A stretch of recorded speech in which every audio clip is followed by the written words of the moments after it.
you know, I know that George Kittle's a more physical tight end. I know that he's a better blocker, but athletically, Gesicki, he's not.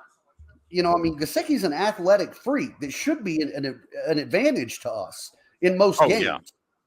So I don't understand why we're having so much trouble using him.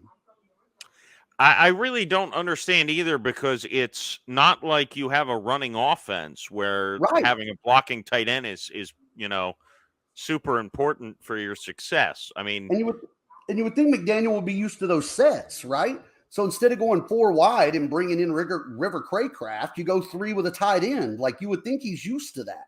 Well, yeah, just use, to me, just if you're so inept at designing offense, you probably shouldn't be a head coach calling plays. But you use Gesicki as a slot receiver. Just pretend he's a slot receiver. He's a slow, tall, rangy slot receiver. Technically, Frank Smith is the offensive coordinator. But, we'll again, I don't. You find a way to play to people's strengths and minimize their weaknesses. It's what great coaches do. That's it, right? Great coaches, great managers. You emphasize the positive, you hide the weakness. And if, again, not keeping your tight end in to block, then why would you not maximize the advantage that Gesicki gives you over a linebacker? Well, and he gives you an advantage no matter what position you're in, especially with your, I'll say, allegedly accurate quarterback.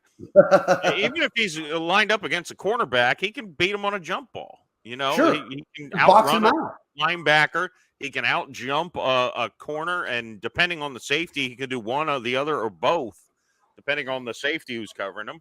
So, I mean, he's a mismatch machine, and they just seem to not. I don't know. I mean, it's been since preseason. I remember there were rumors about him being on the trading block, and I don't know why they didn't trade him, given, I mean, he's made a couple nice plays during the season, of course, but there's been a couple of games where he really made an impact.